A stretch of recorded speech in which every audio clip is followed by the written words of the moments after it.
हमारा वहाँ से शुरू होता है जहाँ युवा ने पॉइजन सेट के यंग मास्टर को लेकर आया होता है। फिजिकल बैग चेक करता है और मन में बोलता है, अरे ये तो कुछ ज्यादा जरूरी हो गया, पूरा लोअर ही वो एब्रोन ही उड़ा दिया। ठीक है, एकेडमी में पांचवा रूल चलता है, पर इसका मतलब ये नहीं कि तुम उसको ज्यादा बेदर्दी से ही मार दो। फिर उसको अपना सुई से अपना चेक करता है तो फिर उसके बाद उसके अंदर से पॉइजन निकलता है। ये क्या, ये बदबू कैसी आ रही है? इतना जहरीला पॉइजन तो बॉडी में घूम रहा है, फिर भी ये जिंदा कैसे है? शायद ये पॉइजन यूजर होने का फायदा उठा रहा होगा। इसने अपने बॉडी को पॉइजन के अगेंस्ट हाई रेजिस्टेंट बना लिया। फिलहाल तो जान बच रही है, लेकिन इस रेट पे तो पक्का मर ही जाएगा। मैं क्या कर सकता हूँ? हाँ, मैं तो भूल ही गया। ये कहीं यहाँ ही होना चाहिए था। चलो देखते हैं। मिल गया। यही है वो एंटीडोट जो मेरे टीचर ने मुझे बताया था। सच्ची बोलूं तो इसका टेस्ट मौत से भी बेकार है, पर अगर जिंदा रहना है तो तुम्हें ये लेना ही पड़ेगा। अरे यार नैनो, मैं इसे यहाँ मरने नहीं दे सकता। नैनो, क्या कोई तरीका है जो जॉनसन की बॉडी को ठीक किया जा सके? लेकिन नैनो का जवाब सीधा और कोल्ड था। उसके ऑपरेटिंग सिस्टम के रूल के हिसाब से वो मेरे डीएनए से रिजाइंड है। वो मेरी बॉडी छोड़कर किसी और इंसान में ट्रांसफर नहीं हो सकता।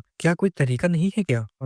फिर एक आइडिया आता है। नैनो, क्या तुम ब्लड ट्रेस में बचा हुआ पॉइजन एनालाइज कर सकते हो? नैनो का जवाब आता है, हाँ। कृपया आप अपने हाथ को अपने शर्ट के ऊपर रखें, मैं एनालाइज शुरू करने के लिए। ऐसे, हाँ, पॉइजन एनालाइज शुरू हो चुका है और एनालाइज कंप्लीट। इसमें सिंपल में 7 अलग अलग पॉइजन के मैक्रोट्रेस है जो मिलकर एक नया पॉइजन इफेक्ट बनता है। यहाँ जितनी भी मेडिसिन है सबको स्कैन करो और देखो कौन सा मिक्सचर यूज किया जा सकता है इस क्योर के लिए, और जल्दी से जल्दी करना। नैनो फिर तुरंत आर्गुमेंट रियलिटी एक्टिव करता है और पूरा रूट और डायरेक्शन सब चीज देखता है हर्ब्स को। और फिर हमारा डॉक्टर का सीन होता है। डॉक्टर बताता है, मेरे टीचर को एंटीडोट और एफरेस्टी में नीडल्स ने शायद पॉइजन का सार रोक दिया है, उसे थोड़ा बेहतर हो गया होगा। फिर उसको डॉक्टर को स्मेल आता है और बोलता है, कौन है जो मेडिसिन बना रहा है? आखिर हो क्या रहा है? तुम क्या कर रहे हो? मैं मेडिसिन का तैयारी कर रहा हूँ। क्या बोला तुमने? ज्यादा क्रूर मत बनो। तुम्हें कैसे पता कि वही सेम मेडिसिन होगा? मैं सभी इंग्रेडिएंट्स तो सब सेम लग रहे हैं। क्या ये इफेक्ट भी कर सकता है क्या? चलो एक बार देखता हूँ। अरे दवाई तो सही लग रहा है। क्या युवान को मेडिसिन बनाने भी आता है? फिर डॉक्टर युवान को बोलता है, तुमने इंग्रेडिएंट्स काफी अच्छे से मिक्स किया है, लेकिन पहले हमें ये पता करना होगा कि ये पॉइजन कौन सा है।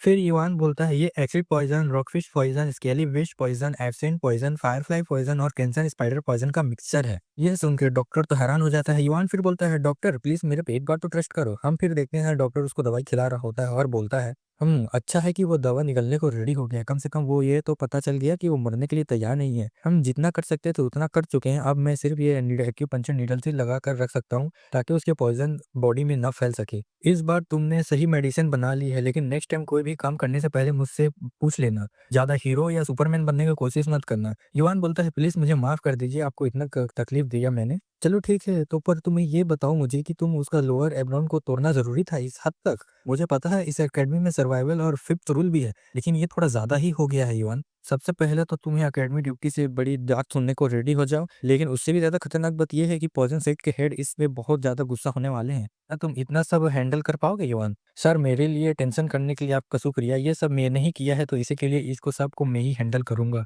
ये सुन के डॉक्टर थोड़ा सोच में पड़ता है और फिर मन में बोलता है, आखिर में ये लड़का अभी तो एक बच्चा ही न है। वो अपनी उम्र से ज्यादा मेच्योर बिहेव करता है, लेकिन वो कुछ मोमेंट में ऐसे होते हैं जहाँ वो बात चुप नहीं छुपा सकता। वो अभी भी टीनेज है। मैं तुम्हें तुम्हारी मर्जी का काम करने से रोक नहीं रहा हूँ, लेकिन मैं चाहता हूँ कि तुम कोई भी स्टेप लेने से पहले थोड़ा सोच के चलो। इस डोमेनिक कल्ट में सिर्फ स्ट्रांग लोग नहीं बल्कि चालाक लोग सर्वाइव करते हैं। हमेशा इतनी जिद्दी मत बना करो। चलो ठीक है, अब लेट हो रहा है तो तुम अपने अपने रूम में वापस चल जाओ। ठीक है डॉक्टर, मैं जाता हूँ। अरे भाई, मेरा क्या? अच्छा, तुम्हारा? ईवान बाहर निकलता है और फिर उसके बाद रुक जाता है और बोलता है, मुझे स्ट्रांग होना पड़ेगा और ये सब पॉसिबल है सिर्फ नैनो की वजह से। लेकिन मुझे पता है इस कल्ट के सबसे खतरनाक काम हमेशा अंधेरे में ही होते हैं। क्या मैं इतना एरोगेंट था कि मैंने सोचा कि मैं सिर्फ ब्रूट स्ट्रेंथ से ही इन एवल लोगों को हरा दूंगा? स्टूडेंट 18 आता है उसके पीछे और सोचता है और फिर बोलता है, युवान भैया, उसके लोअर एब्डोमेन को तुमने बर्बाद क्यों किया? जरा बताना कष्ट करोगे? उस पल मेरा गुस्सा बहुत बढ़ गया था और मैंने उसे अच्छे से कूट दिया। और मुझे लगा मैं अगर उसको ऐसे ही छोड़ देता हूँ तो बाकी स्टूडेंट को भी वैसे ही पॉइजन करने की कोशिश करेगा। क्या युवान, तुम भी ना? स्टूडेंट 18 सोचता है, कभी कभी इसका जजमेंट अच्छा नहीं होता, लेकिन ये बाकी स्टूडेंट के यंग मास्टर जैसा बिल्कुल तो नहीं है। ये भी मुमकिन है कि ये एक दिन न बोल के कुछ बोलने जाता ही है। तभी युवान को चिल्लाता हुआ आता है, माय लॉर्ड। अरे लॉर्ड, आप यहाँ हो? हाँ सही है, हमने 10 बजे मिलने का प्लान किया था ना।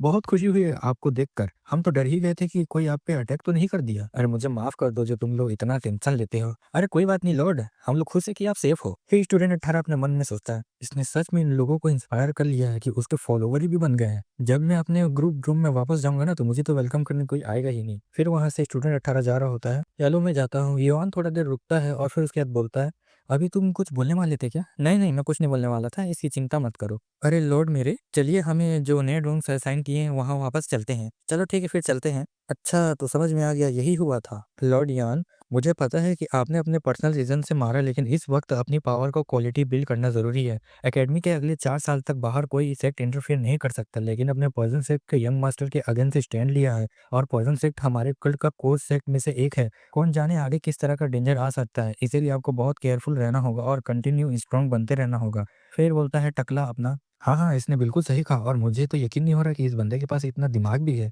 फिर युवान बोलता है, इस एक्सीडेंट के बाद कोई डाउट नहीं है कि पॉइजन सेक्ट में हमारा दुश्मन बन गया है। मुझे अब सतर्क रहना पड़ेगा। फिर अपना गंजनी बोलता है, अस्सलाम वालेकुम लॉर्ड। जो चीज़ मुझे सबसे ज़्यादा टेंशन दे रही है ना, वो है एकेडमी का ड्यूटी। इस पूरे एक्सीडेंट को कैसे हैंडल करेंगे? उनकी आँखों में डर साफ दिख रहा है। बस यही दुआ करो कि कुछ बुरा ना हो। युवान बोलता है, एकेडमी में ऐसा कोई स्पेसिफिकेशन रूल तो नहीं है जो कि स्टूडेंट के लोअर एब्डोमेन को डिस्ट्रॉय कर सके, लेकिन मार्शल आर्ट्स के लिए ना उनका लोअर एब्डोमेन ही उनकी पूरी ज़िंदगी है, वहीं से एनर्जी होती है, वहीं से कल्टीवेट और कुछ फ्लो होता है। ये मेरी ही गलती थी जो मैं अपना गुस्सा कंट्रोल नहीं कर पाया, लगता है मैं भी सलमान बॉय बन गया है, अब मेरा कुछ नहीं हो सकता। हम नेक्स्ट डे का देखते हैं जहाँ पे 3-4 लोग आए होते हैं अपना 3rd फ्लोर में एकेडमी के ड्यूटी के पास और फिर बोलता है, अरे मेरे को बहुत डर लग रहा है, क्या होगा करके। फिर एक आवाज़ आता है जो कि बोलता है, स्टूडेंट 7 को तुम अंदर भेज दो। स्टूडेंट 7 फिर अंदर आता है और ग्रीटिंग करता है, बोलता है कि मैं यॉन चियान हूँ, आपको ग्रीटिंग करता हूँ। और फिर रेड हेयर अपना कुछ लिख रहा होता है, कुछ देर तक कोई कुछ नहीं बोलता। युवान अभी भी उसको ग्रीट कर रहा होता है, फिर रेड हेयर फिर भी युवान उसको वैसे ही खड़ा रहता है, रेड हेयर लिखता रहता है, फिर थोड़ा परेशान होकर टेबल पे हाथ मारता है और फिर बोलता है,